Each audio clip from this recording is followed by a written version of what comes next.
오늘 우리에게 주시는 하나님의 말씀은 고린도후서 12장 5절에서 10절까지의 말씀입니다. 고린도후서 12장 5절에서 10절까지의 말씀을 교독하시고 마지막 절은 함께 합독하겠습니다. 내가 이런 사람을 위하여 자랑하겠으나 나를 위하여는 약한 것들 외에 자랑하지 아니하리라. 내가 만일 자랑하고자 해도 어리석은 자가 되지 아니할 것은 내가 참말을 함이라. 그러나 누가 나를 보는 바와 내게 듣는 바에 지나치게 생각할까 두려워하여 그만두노라. 여러 계시를 받은 것이 지극히 크므로 너무 자만하지 않게 하시려고 내 육체의 가시 곧 사탄의 사자를 주셨으니 이는 나를 쳐서 너무 자만하지 않게 하려 하심이라. 이것이 내게서 떠나가게 하기 위하여 내가 3번 주께 간구하였더니 나에게 이르시기를 내 은혜가 내게 족하도다. 이는 내 능력이 약한 데서 온전하여짐이라 하신지라. 그러므로 도리어 크게 기뻐함으로 나의 여러 약한 것들에 대하여 자랑하리니 이는 그리스도의 능력이 내게 머물게 하려 함이라. 그러므로 내가 그리스도를 위하여 약한 것들과 능욕과 궁핍과 박해와 권고를 기뻐하노니 이는 내가 약한 그때의 강함이라. 아멘.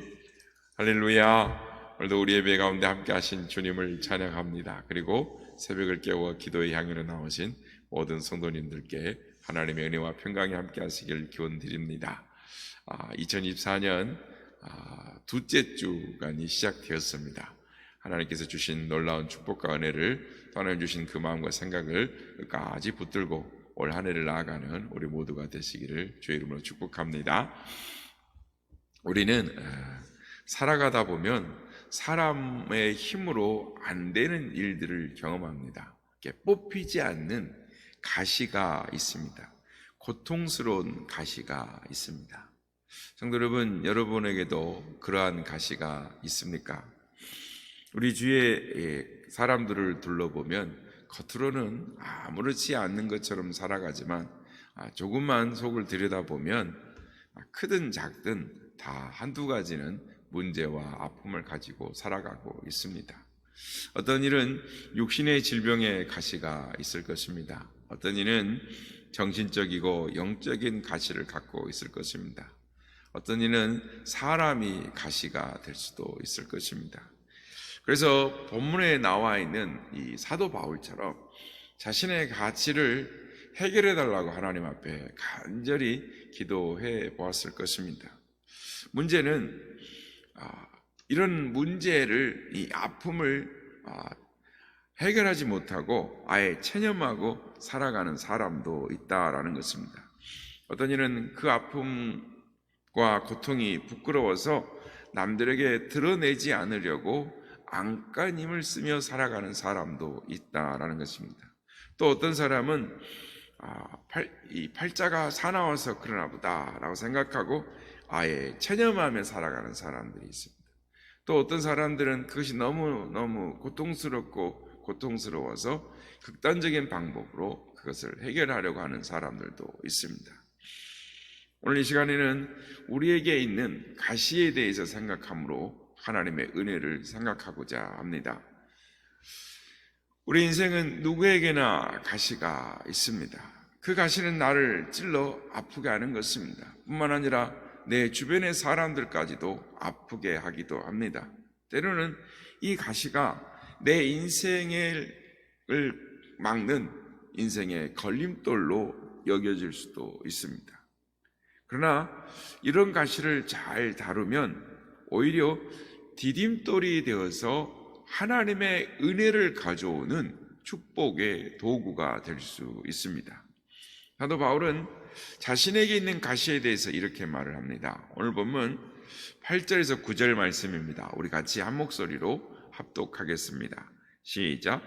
이것이 내게서 떠나가게 하기 위하여 내가 3번 주께 간구하였더니 나에게 이르시기를 내 은혜가 내게 족하도다. 이는 내 능력이 약한 데서 온전하여짐이라 하신지라. 그러므로 도리어 크게 기뻐함으로 나의 여러 약한 것들에 대하여 자랑하리니 이는 그리스도의 능력이 내게 머물게 하려 함이라. 사도 바울은 자신에게 있는 가시가 해결되지 않았다라고 말합니다. 그 가시가 고통스럽다라고 말을 합니다. 그런데 그 가시로 인해서 하나님의 은혜를 체험하고 있다라고 말을 하고 있습니다. 성도 여러분, 우리에게도 가시가 있습니다. 해결되지 않는 가시가, 고통스러운 가시가 있습니다. 그렇다면 우리도 그 가시로 인하여 하나님의 은혜를 체험해야 되지 않겠습니까? 그렇다면 어떻게 하면 우리의 가시로 인해서 하나님의 은혜를 체험할 수가 있겠습니까? 이 시간에는 한 가지만을 생각해 보고자 합니다. 은혜를 체험하려면 기꺼이 자신의 약함을 인정하는 겸손하고 정직한 자세가 필요한 것입니다. 사람들은 절대로 자신의 약점을 내보이려 하지 않습니다. 약점을 드러내는 것을 큰 수치로 여기고 꼭꼭 숨기려고 합니다. 왜입니까? 적자생존의 사회에서 강한 자만이 살아남을 수 있는 세상에서 자신의 약함을 드러내는 것이 곧 실패와 낙오를 의미한다고 생각하기 때문입니다. 그 때문에 없어도 있는 척 해야 합니다. 몰라도 아는 척 해야 합니다. 못해도 할 수 있는 척 해야 합니다. 틈을 보여서는 안 되는 것입니다. 틈을 보였다가는 뒤로 물러나기 때문입니다. 그래서 버텨야 합니다. 약해도 강한 척 해야 하는 것입니다. 그러나 과연 그러한 삶이 얼마나 어디까지 가겠습니까? 세계적인 운동가요, 인권운동가요, 남아공의 최초의 흑인 대통령이었던 넬슨 만델라가 옥중에서 시를 썼는데 시 중에 이런 대목이 있습니다. 나는 아닌데 왜 내가 더 영리하고 아름답고 재능이 있고 굉장해야 하는가? 세상을 살아가노라면은 때때로 우리는 착각에 빠지게 되는 것입니다. 내 능력으로 될 것 같습니다. 내 머리로 될 것 같습니다. 그러나 세상은 내 힘과 내 능력으로 안 되는 일이 더 많은 것입니다. 이것이 우리의 실상인 것입니다. 성도 여러분, 우리는 다 가질 수 없습니다. 우리는 모든 것을 다 잘할 수 없습니다. 이 세상에 약점이 없는 사람이 없습니다. 사람이라면 넘어서지 못하는 한계가 누구에게나 있습니다. 그래서 그것이 어떤 사람에게는 신체적인 한계가 될 수 있고, 그것이 어떤 사람에게는 인간관계의 한계일 수 있고, 어떤 사람에게는 그것이 재능과 지성의 한계일 수도 있습니다. 그럼에도 사람들은 약함이 수치요 열등감이라고 여기는 것입니다. 자신의 약함을 인정하지 못하는 것입니다. 하지만 약함은 부끄러움이 아닙니다. 약함은 결코 죄가 아닙니다. 오히려 있는 모습 그대로를 내 약함을 내어놓는 것이 진정한 용기요 참된 정직함이라 할 수 있는 것입니다. 하나님은 이런 사람을 찾으십니다. 자신의 약함을 솔직하게 드러낼 수 있고 정직함으로 하나님께 나아가는 자를 하나님은 찾으시고 계시다라는 것입니다. 그렇습니다. 우리가 하나님 앞에 정직한 모습이 될 때 하나님은 내 삶에 개입하시는 것입니다. 내가 겸손한 모습이 될 때 하나님은 우리를 쓰임받는 인생으로 하나님의 축복의 도구로 사용하시는 것입니다. 그러므로 내가 하나님 앞에 정직할 때 하나님의 쓰임받는 그 인생으로 첫 발걸음을 내딛는 것이 되는 것입니다. 구약 성경 사사기에서 소개하는 이 기드온은 이스라엘 12지파 가운데 가장 미약한, 미미하고 세력이 하찮은 지파 출신이었습니다. 하나님께서 그를 찾아서 그를 쓰시겠다라고 말씀하실 때 그 누구보다도 놀랐던 사람이 바로 기드온 자신이었습니다. 나 같은 것들 쓰시겠다고요? 하고 놀라서 반문하는 기드온에게 천사가 말을 합니다. 큰 용사여, 여호와께서 너와 함께 계시느니라. 무슨 뜻입니까? 지금은 한 줌 지푸라기와 같이 지극히 약한 사람이지만 그 약한 자를 하나님이 붙들어 쓰시겠다라는 것입니다.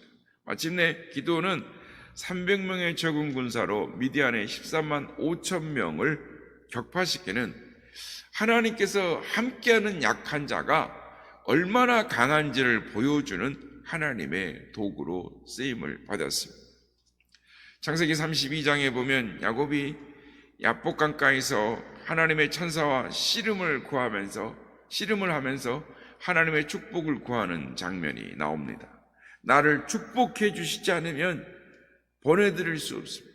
나를 축복해 주십시오라고 붙들었습니다. 결코 놔주지 않았습니다. 하나님께서 과연 야곱을 축복해 주셨습니까? 축복해 주지 않으셨습니까? 하나님께서 야곱을 축복해 주셨습니다. 그런데 하나님께서 야곱을 어떻게 축복해 주셨습니까? 그의 환도뼈를 쳐버리셨습니다. 그로 인해 야곱은 다리를 저는 장애인이 되고 말았습니다. 그런데 놀라운 것은 성경은 바로 이것을 하나님이 주신 축복으로 묘사를 하고 있다라는 것입니다. 사지가 멀쩡했을 때 야곱은 강한 자였습니다. 그는 자신의 힘으로 살아온 사람이었습니다. 모든 것을 자신의 지혜와 자신의 능력으로 일궈온 가까운 인생이었습니다. 하지만 그 결과는 무엇입니까? 가족을 등지게 되고 곳곳에서 원수를 만들게 되고 거듭 야반 도주를 해야 하는 시세, 그렇게 피땀을 흘려서 이루어 놓은 것을 한순간에 다 잃어버릴지도 모르는 위기의 인생이 되었다라는 것입니다. 그런데 야복 강가에서 환도뼈가 부러지고 난 이후에 그는 하나님 앞에서 지극히 약한 자가 되었습니다. 그는 더 이상 자신의 강함을 의지하며 사는 자가 아니었습니다. 그 약한 자로 하여금 하나님은 이스라엘 백성의 민족의 조상이 되게 하셨습니다. 성도 여러분, 인생의 고난이 따르는 이유가 무엇일까요? 인생의 고난이 따르는 주된 이유가 있습니다. 그것은 고난은 강한 자를 약한 자 되게 한다라는 것입니다. 하나님의 방법인 것입니다. 여러분, 진정 무엇이 하나님의 축복이며 은혜입니까? 그것은 하나님 앞에서 우리의 강함이, 우리의 환도뼈가 깨어지는 체험, 우리가 약해지는 것이 축복이요 은혜다라는 사실을 믿으시기를 바랍니다. 성도 여러분, 여러분에게 약함이 있습니까? 여러분의 그 약함을 하나님 앞에 내어놓으시기를 바랍니다. 하나님께서 그것을 사용하시는 것입니다. 하나님께서 붙드시는 그 약함은 세상의 그 어떤 강함보다 강하다라는 것을 우리는 알아야 하는 것입니다. 그러므로 하나님 앞에 겸손히 자신의 약함을 인정하고 정직하게 하나님 앞에 우리 자신을 내어드리며 하나님을 의지하며 살아갈 때에 올 한 해 하나님께서 우리를 축복의 도구, 은혜의 도구로 사용하실 줄로 믿습니다. 그러기는 올 한 해 우리의 약함을 통하여 하나님의 강함을 드러내는 복된 인생을 살아가시는 우리 모두가 다 되시기를 예수님의 이름으로 축복합니다.